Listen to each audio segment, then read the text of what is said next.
Welcome back to the code few channel. तो channel को subscribe कर लो जल्दी से।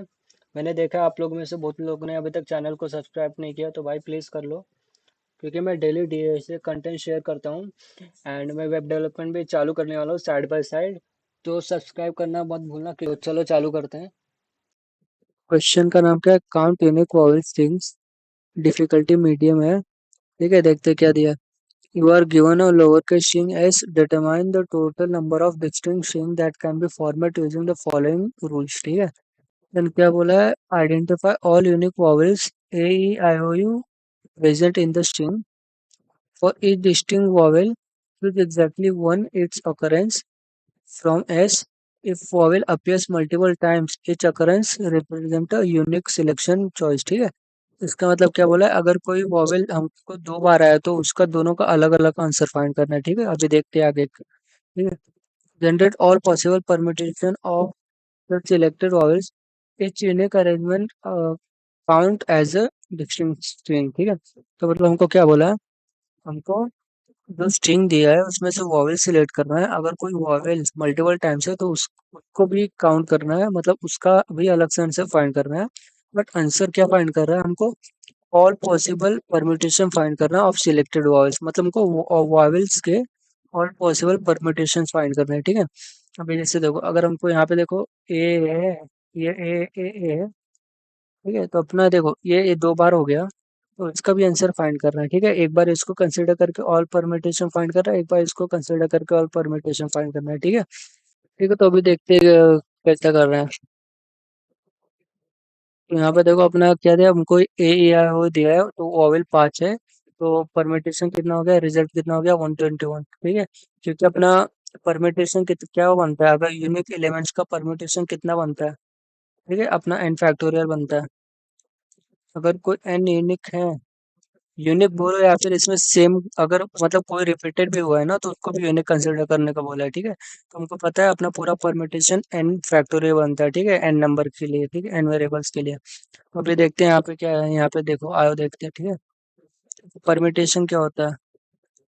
परम्यूटेशन अपने क्या होता है? Permutation are the different ways in which a set of items can be arrange in order. ठीक है। मतलब परम्यूटेशन में हम क्या कर सकते हैं? हम कोई भी कैरेक्टर को किसी भी ऑर्डर में लिख सकते हैं, बट ऑर्डर रिपीट नहीं होना चाहिए। ठीक है, जैसे देखो इसमें ए बी सी है, तो इसको हम ए बी सी भी लिख सकते हैं, बी ए सी भी लिख सकते हैं, बी सी ए भी लिख सकते हैं, ए सी बी भी लिख सकते हैं, सी ए बी भी लिख सकते हैं एंड सी बी ए भी लिख सकते हैं, बट एक भी इसमें से रिपीट नहीं होना चाहिए। ठीक है। जैसे देखो यहाँ पे ये रिपीट नहीं हुआ रहेगा यहाँ पे, देन ये रिपीट नहीं हुआ रहेगा ये साइड में, देन ये भी रिपीट नहीं हुआ रहेगा, ये भी रिपीट नहीं हुआ रहेगा, ये भी नहीं। ठीक है। तो हमको टोटल कितने परम्यूटेशन मिलते हैं? एन फैक्टोरियल मिलते हैं। ठीक है। जैसे इसमें भी देखो अपने कैरेक्टर्स कितने, 3, तो वैल्यूज कितना है? 6 है। ठीक है। तो 3 का फैक्टोरियल क्या है? 3 का फैक्टोरियल क्या है? 3 into 2 into 1। ठीक है, 6। ठीक है। तो भी देखो इसको हम डायनामिक प्रोग्रामिंग से भी कर सकते हैं, बट हम इसको परम्यूटेशन से करेंगे। ठीक है। हमको पहला क्या फाइंड करना था? हमको फाइंड करना था सब वॉवेल्स के, मतलब स्ट्रिंग में कितने वॉवेल्स है। ठीक है। तो देखो इसमें ए एक वॉवेल हो गया, यानी ये अलग वॉवेल है, ये भी वॉवेल है, ये भी। ठीक है, तो हमको टोटल 5 वॉवेल्स मिले। ठीक है। फिर हमको इनका परम्यूटेशन फाइंड करना था। ठीक है, परम्यूटेशन फाइंड करना था। ठीक है। अभी देखो, तो देखो इसमें, देखो इसमें क्या दिया है? अभी इसका देखो, हमको ये आंसर आया है। ठीक है। देखो अभी देखो हमको इसका परम्यूटेशन कैसे फाइंड करेंगे? हमको पता है परम्यूटेशन अपना कितना बनता है, एन फैक्टोरियल। ठीक है। अगर हमने इसका एन फैक्टोरियल निकाला, ठीक है, बट ये वैलिड किसके लिए? अपना एन फैक्टोरियल किसके लिए वैलिड होता है? यूनिक के लिए। ठीक है, यूनिक। ठीक है। जैसे अगर अपना क्या कहता है, अगर अपना जैसे यहाँ पे देखो अपना ए ओ ई होता, ठीक है, तो इसका अपना आंसर कितना होता है? 3 फैक्टोरियल, जो कि आंसर अपना 6 देता है। ठीक है। तो इसके लिए वो वैलिड होता है। बट अगर इसमें देखोगे तो इसका, अगर हम इसका निकालें, ठीक है, मतलब अगर देखो इसमें लग रहा है कि इसका फैक्टोरियल लेंगे, तो ये कितना होगा? 5 फैक्टोरियल। इसका आंसर कितना मिलेगा हमको? 5 का फैक्टोरियल कितना होता है? 120 होता है। ठीक है। बट इसका वैलिड आंसर कितना है? ठीक है, बस इसका वैलिड आंसर कितना है? 24, ठीक है। ठीक है, बट अभी देखो, अभी इसका वैलिड आंसर 24 क्यों है? क्योंकि देखो क्वेश्चन में क्या बोला था, if a vowel appears multiple times, each occurrence represent a unique selection choice, ठीक है। मतलब हमको भले वो मल्टीपल टाइम्स आया है, ठीक है, बट हमको एक बार हम एक ही ले सकते हैं, ठीक है। जैसे यहाँ पे देखो, इसमें देखो अपना ए आई इसमें ये मिल रहा है, ठीक है। बट हम इसमें से क्या, हमको एक एक ही बार ए ले करके हम फाइंड कर सकते हैं, ठीक है। जैसे देखो ए आई हो गया, देन आई हो गया, भले हम ए के लिए दूसरा फाइंड कर सकते हैं, ठीक है। मतलब ए के लिए भले हम दो बार फाइंड कर सकते हैं, बट दूसरा ए उसमें नहीं आना चाहिए, ठीक है। अगर समझो हम दोनों ए को साथ में लेके करते हैं तो हमको आंसर तो बहुत देता, ठीक है। अगर समझ लो ये एक वैलिड आंसर हो गया। अगर समझ लो पहले के लिए हम ये दोनों साथ में ले रहे हैं, देन अगर ये भी अपना आंसर हो गया, ठीक है। देन ये भी अपना आंसर हो गया, ठीक है। फिर ऐसा दूसरे के लिए भी करते हैं तो टोटल कितना हो जाता, टोटल 6 हो जाता, ठीक है। मतलब इसके लिए 3 प्लस दूसरे के लिए 3, तो कितना देता हमको, 6 देता। बट आंसर 4 है, ठीक है, क्योंकि हमको एक साथ एक ही कर सकते हैं, भले हमको, भले हम ए के लिए दो बार फाइंड करें, ठीक है। तो इसके जैसे यहाँ पे अपना आंसर देखो, यहाँ पे अपना आंसर 24 आएगा, ठीक है। तो इसका मतलब हमको क्या पता चला अभी, कि अगर हम देखो, अगर हम यूनिक के लिए अगर फाइंड कर रहे हैं, ठीक है, मतलब जैसे यूनिक, जैसे अगर ए ई ओ के लिए फाइंड कर रहे हैं, देन उसका ये फैक्टोरियल हमको ये आंसर दे रहा है, ठीक है। तो अगर इसके लिए आंसर देगा तो हमको 6 देगा, ठीक है। बट अपने पास ए दो बार है, ठीक है, ए दो बार, ई दो बार है, ठीक है, 4 टाइम्स, ठीक है। तो हमने इसके लिए फाइंड किया, ठीक है। तो समझ लो हमने ए के लिए एक बार फाइंड किया, देन ई के लिए फाइंड किया, ई के लिए एक बार और फाइंड करना पड़ेगा, देन ए के लिए एक बार और फाइंड करना पड़ेगा। तो टू के लिए, ए के लिए कितना बार टोटल फाइंड करना पड़ेगा, क्योंकि यहाँ पे दो ए है, ठीक है। तो उसके लिए कितना बार, 2 बार फाइंड करना पड़ेगा। देन ई ई के लिए कितना फाइंड करना पड़ेगा, क्योंकि यहाँ पे दो ई है, ठीक है। ई के लिए भी हमको 2 बार फाइंड करना पड़ेगा। वो तो एक ही है, तो इसके लिए उसका कोई टेंशन नहीं है, क्योंकि एक बार है तो हमको एक्स्ट्रा फाइंड नहीं करना पड़ेगा, ठीक है। तो अब देखो ठीक है। तो ये तो हम सिंगल का, ये जो 6 आंसर आया ना जो हमने इन फैक्टोरियल से निकाला, वो तो हम सिंगल ए का फाइंड कर रहे थे, एंड ए का फाइंड कर रहे थे, ओ का फाइंड कर रहे थे, ठीक है। तो देखो, इसके वजह से हमको थोड़े और कैलकुलेशन करने पड़ेंगे, ठीक है, क्योंकि अगर फ्रीक्वेंसी ज्यादा है, तो उसके लिए भी अलग फाइंड करना पड़ेगा, ठीक है। अभी देखो, अगर समझ लो हमने इसका पूरा क्या कहते हैं, अगर देखो पूरा परम्यूटेशन निकाला तो हमको क्या मिलेगा, ये देखो, ठीक है। देखो अपना ए कितने बार है, अपना ए दो बार है, ठीक है। देन ए दो बार है, ठीक है, इसलिए हम अलग अलग निकाल रहे हैं, ठीक है। तो देखो, अगर हमने पहला ए, मतलब पहला ए एंड पहला ई को कैलकुलेट करके निकाला, तो इसका फ्रीक्वेंसी हमको कितना मिलेगा, इसका हमको परम्यूटेशन कितना मिलेगा, 3 फैक्टोरियल, जो कि अपना 6 देगा, ठीक है। देन अगर इसका निकाला, ए टू को कंसिडर किया, देन ई वन को कंसिडर किया, ठीक है। तो इसका इसका हमको परम्यूटेशन कितना मिलेगा, 6, जो कि अपना 3 फैक्टोरियल है, ठीक है। ये भी ठीक है। हाँ, सेम इसके लिए भी, ठीक है। अगर देखो हमने यहाँ पे ई टू कंसिडर किया, ठीक है, और यहाँ पे ए वन कंसिडर किया, तो इसका भी आंसर कितना मिलेगा, 6। इसका भी आंसर कितना मिलेगा हमको, 6, ठीक है। इसका मतलब जो रिपीटेड हुए ना, हमको उनके कॉम्बिनेशन निकालने हैं, ठीक है। जैसे अभी यहाँ पे देखो, अभी अपना ए 2 टाइम्स रिपीट हुआ है, ई 2 टाइम्स रिपीट हुआ है, तो हमको कितना कॉम्बिनेशन देगा, 4, ठीक है। अगर देखो ओ एक बार रिपीट हुआ है, तो ये तो कुछ नहीं, तो एक ही बार आ जाएगा। इस वजह से हमको ये आंसर कितना देगा, 4। है ना, अपने को एक्चुअल कितना परम्यूटेशन मिल रहा था, 6, ठीक है। मतलब एक एक के लिए कितना परम्यूटेशन निकला, ये तो 4 कॉम्बिनेशन बन गए, ये बट परम्यूटेशन कितना निकल रहा है एक के लिए, कोई भी 3 एलिमेंट के लिए, एन फैक्टर वो कितना होता है, 6। इसकी वजह से अपना आंसर 24 आ गया, ठीक है।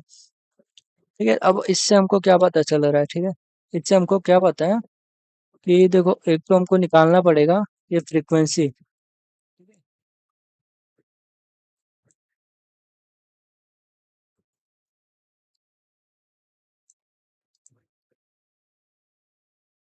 ठीक है। तो एक तो हमको क्या निकालना पड़ेगा, फ्रीक्वेंसी के, मतलब एक वॉवेल कितने बार आया है, ठीक है।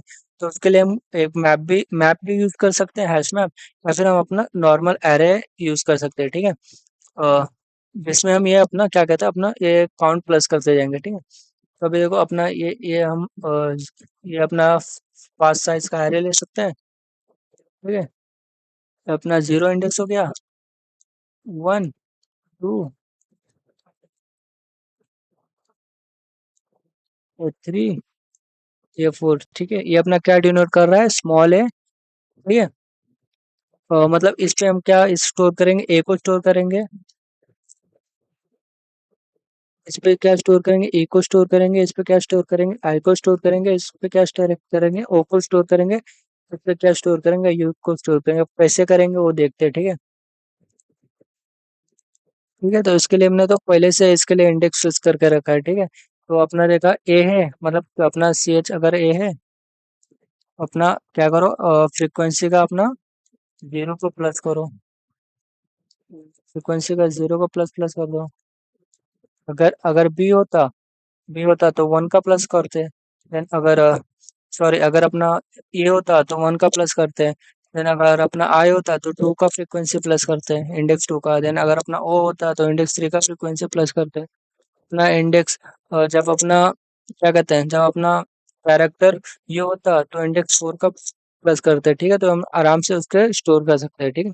तो जब हम यहाँ पे जाएंगे तो देखेंगे कि अच्छा ये अपना है, ए है, तो इसको जैसे अपने को प्लस कर दो, ठीक है, तो अपना टू हो जाएगा, ठीक है।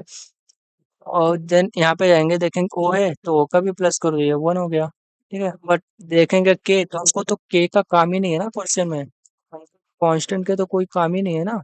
कांस्टेंट मतलब जो नॉ वॉवेल नहीं है उनके तो काम ही नहीं है ना। हम उसको उसको कंसिडर ही नहीं करेंगे, हम उनको इग्नोर करेंगे, ठीक है। तो इसको जैसे हमको बस वॉवेल स्टोर करना है, ठीक है। तो हम यहाँ पे जाएंगे, ए पे देखा ए है तो उसका फ्रीक्वेंसी प्लस किया, वन हो गया। फिर वापस देखा ए है, वापस से उसका फ्रीक्वेंसी प्लस किया तो ये टू हो गया, ठीक है। फिर हम ट्रैवर्स करके अपने फाइंड कर सकते हैं कि अपने पास टोटल यूनिक नंबर कितना है, मतलब टोटल अपने पास वॉवेल्स कितने, यूनिक वॉवेल्स, ठीक है। वो अपने को कैसे मिलेगा, अगर अपना किसी भी फ्रीक्वेंसी ऑफ आई का अगर अपना जीरो रहेगा, जीरो से ज्यादा रहेगा, तो अपना मतलब हाँ ये अपना वॉवेल मिला है हमको, एक वॉवेल यूनिक वॉवेल है, ठीक है। तो अपने को यहाँ पे जाएंगे तो एक आंसर देगा, देन यहाँ पे जाएंगे ये भी एक आंसर देगा, आ जाएंगे ये भी यहाँ पे ये भी एक आंसर देगा। तो अपने पास टोटल यूनिक कितने मिले, तीन मिलेंगे, ठीक है। बट अपने पास नंबर ऑफ वेज कैसे फाइंड करेंगे, ठीक है, वो हमने यहाँ पे देख लिया था। क्या कहते हैं, यहाँ पे देखो, नंबर ऑफ वेज कैसे फाइंड करना है, ठीक है। मतलब हमको पूरे कॉम्बिनेशन ही फाइंड करने हैं, ठीक है। तो इसके लिए हम क्या कर सकते हैं, हमारे पास वेज क्या हो सकता है, अगर कोई भी समझ लो, अगर कोई अपना क्या कहते हैं, अगर कोई एक ही बार है तो उसका वो क्या कहते हैं, उसका कॉम्बिनेशन वन रहेगा, ठीक है। अगर समझ लो ये एक बार आया तो उसका कॉम्बिनेशन वो एक के साथ ही बना सकता है ना, मतलब एक ही बार बना सकता है ना, चाहे मतलब अगर समझो अगर अपने पास ए होता, फिर ओ होता, ई होता, तो इसका मतलब अपना ए एक ही बार यूज हो सकता है ना उसके साथ, इसका मतलब कॉम्बिनेशन कितना फॉर्म कर सकता है, एक, ठीक है। बट अगर दो है तो कितना कॉम्बिनेशन फॉर्म करेगा, टू। देन ये भी टू है तो भी, तो दोनों को मिला के कितने टोटल कॉम्बिनेशन होंगे, ये। देन ओ वन है तो ये कितना देगा, वन। इसका मतलब हमको टोटल कॉम्बिनेशन कितने मिले, फोर, ठीक है। एंड अपने क्या कहते हैं, अपने फैक्टोरियल यूनिक नंबर के इसके फैक्टोरियल कितने मिले हमको, सिक्स। तो हमारा रिजल्ट कितना हो जाएगा, रिजल्ट कितना होगा अपना, रिजल्ट अपना हो जाएगा 24, ठीक है। अब यहाँ पे ये अपना आंसर हो गया, ठीक है। एक एक केस क्या हो सकता है, एक केस क्या हो सकता है, समझ लो हमको पूरे कांस्टेंट ही दे दिया, समझ लो अपने पास के है, एन एस है, एन अपने पास टी है, ठीक है। तो इसमें हमको वॉवेल है ही नहीं, ठीक है। तो हम ये क्या चेक कर सकते हैं, ठीक है, जब समझ लो हमने मैप में डाला, अपना पूरा मैप एम्प्टी है, या फिर हम एरे एरे यूज कर रहे हैं यहाँ पे, तो पूरा एरे एम्प्टी है, मतलब सब पे जीरो जीरो है। तो अपना ये एक भी बार केस क्या कहते हैं सेटिस्फाई नहीं होगा, तो अपना काउंट क्या रहेगा, यूनिक काउंट क्या रहेगा अपना, जीरो रहेगा, ठीक है। तो अपने पास वॉवेल्स ही नहीं, तो आंसर कितना होना चाहिए, जीरो, ठीक है। तो हम एक चेक क्या अलग कर सकते हैं, अगर अपना काउंट अगर अपना इक्वल इक्वल टू जीरो है तो हम रिटर्न डायरेक्ट कर देंगे जीरो, ठीक है। ठीक है, तो अभी इसका टाइम कॉम्प्लेक्सिटी देखो, इसका टाइम कॉम्प्लेक्सिटी देखो, हम कोई भी को एक ही बार ट्रैवल्स कर रहे हैं, ठीक है, हर एक एलिमेंट को एक ही बार ट्रैवल्स कर रहे हैं, उसकी वजह से उसका टीसी कितना हो गया, बिग ऑफ एन, एंड हम एक ही स्पेस यूज कर रहे हैं, ठीक है, हम मतलब एरे यूज कर रहे हैं, बट हम कितने 5 लेंथ का यूज कर रहे हैं, मैक्स टू मैक्स, चाहे अपना इसका लेंथ कितना 100 हो या फिर 1000 हो, इससे हमको फर्क नहीं पड़ रहा है, ठीक है, तो हम इसको पाँच मतलब हम 5 ही पोजिशन यूज कर रहे हैं, इसको जैसा इसका स्पेस कॉम्प्लेक्सिटी कितना हो गया, ठीक है, बिग ऑफ 5 होगा, बट हम इनको ऐसे ही लिखते हैं, ठीक है, बिग ऑफ 1 में, ठीक है, तो अपना ये आंसर हो गया, ठीक है, अब ये कोड देखते हैं। तो देखो, तो देखो हमने क्या किया, हमने एक एरे लिया है फ्रीक्वेंसी का 5 साइज का, ठीक है, वॉइल स्टोर करने के लिए, ठीक है, फिर हम पूरा अपना क्या कहते हैं, अपना इनपुट पे ट्रैवर्स कर रहे हैं एस पे, ठीक है, उसको हमने एक कन्वर्ट कर लिया है कैरेक्टर एरे में, ठीक है, फिर हम चेक कर रहे हैं अगर अपना वो ए है तो 0 का प्लस कर दो, फिर अगर वो ए नहीं है, ई है, तो 1 पोजीशन का फ्रीक्वेंसी प्लस कर दो, अगर आई है तो 2 पोजीशन का प्लस कर दो, ओ है तो 3 पोजीशन का प्लस कर दो, यू है देन 4 पोजीशन का प्लस कर दो, ठीक है, तो इससे हमको मतलब अपने पूरे वॉवेल्स के काउंट मिल जाएंगे, ठीक है, फिर उसके बाद हम ये भी फाइंड कर सकते हैं टोटल कितने यूनिक वॉवेल्स है, ठीक है, फिर हम यूनिक वॉवेल्स के लिए फाइंड करने के लिए क्या करना पड़ेगा, हमको पूरे एरे पे ट्रैवर्स करना पड़ेगा, ठीक है, फिर हम एरे पे ट्रैवर्स कर रहे हैं, ठीक है, अगर देखा हमने क्या उसका काउंट 0 से ज़्यादा है तो इसका मतलब हाँ, तो ये अपना काउंट हमने प्लस कर दिया जो कि अपना यहाँ पे यूनिक काउंट है, ठीक है, तो अपने पास वेज कितने होंगे, जैसे मैंने बोला था अगर अपना कोई भी फ्रीक्वेंसी अगर ज़्यादा है, ठीक है, तो उसको हम हमारा उसका हमको कॉम्बिनेशन निकालना पड़ेगा, ठीक है, अगर देखो अपने पास कोई मतलब जैसे ए 2 बार होता है, बी 2 बार होता है, ये कितना कॉम्बिनेशन दे रहा है, 4, ठीक है, तो इस वजह से हम वेज के लिए डायरेक्ट उससे मल्टीप्लाई कर रहे हैं, ठीक है, फ्रीक्वेंसी से मल्टीप्लाई कर रहे हैं, ठीक है, देन फिर हमने देखा ये अपना हमने यूनिक काउंट निकाल लिया, देन अपने वेज भी निकाल लिया, ठीक है, देन हमने देखा क्या अपना काउंट 0 है, क्योंकि अगर हमको कांस्टेंट ही दिया रहता तो अपना रिजल्ट तो 0 आना होता, ठीक है, 0 आता, तो इस वजह से हम ये एक चेक पहले ही कर रहे हैं, ठीक है, देन नहीं है तो अपने पास वेज, ठीक है, देन अपना वही फैक्टोरियल निकाल लो, ठीक है, मतलब अपना यूनिक कैरेक्टर्स के फैक्टोरियल निकाल लो, ठीक है, तो फैक्टोरियल में हम सिंपल सा क्या कर रहे हैं, हम फैक्ट इक्वल टू 1 ले रहे हैं, फैक्ट इक्वल टू 1 से स्टार्ट कर रहे हैं, ठीक है, देन उसको 2 से हम n तक मल्टीप्लाई कर रहे हैं, जैसा हम अपने को 5 का निकालना रहता है, 5 का फैक्टोरियल, तो हम कैसे निकालते हैं उसको, 1 इंटू 2 इंटू 3 इंटू 4 इंटू 4, ठीक है, तो हम ऐसे निकालते हैं, तो इसके जो हम फैक्टोरियल को 1 से इनिशियलाइज कर रहे हैं, देन उसके बाद हम डायरेक्ट 2 से लेके n तक जा रहे हैं, तो फैक्टोरियल को मल्टीप्लाई कर रहे हैं, ठीक है, तो इसकी वजह से हमका ये फैक्टोरियल मिल जाएगा, देन फैक्टोरियल इंटू अपना वेज, हमें यहाँ से अपना रिजल्ट मिल जाएगा, ठीक है। Thank you for watching this video, अगर आपको वीडियो पसंद आया है तो प्लीज़ एक लाइक कर दो एंड सब्सक्राइब कर दो एंड अपने दोस्तों के साथ शेयर कर दो, एंड आप अपने थॉट्स कमेंट सेक्शन में डाल सकते हो, लाइक कुछ इंप्रूवमेंट चाहिए या फिर और कुछ कंटेंट सीखना है तो वो भी मैं साइड बाय साइड कवर कर सकता हूँ, ठीक है, तो प्लीज़ जाने से पहले सब्सक्राइब कर देना, एंड बस यही, अब मिलते हैं नेक्स्ट वीडियो में, बाय।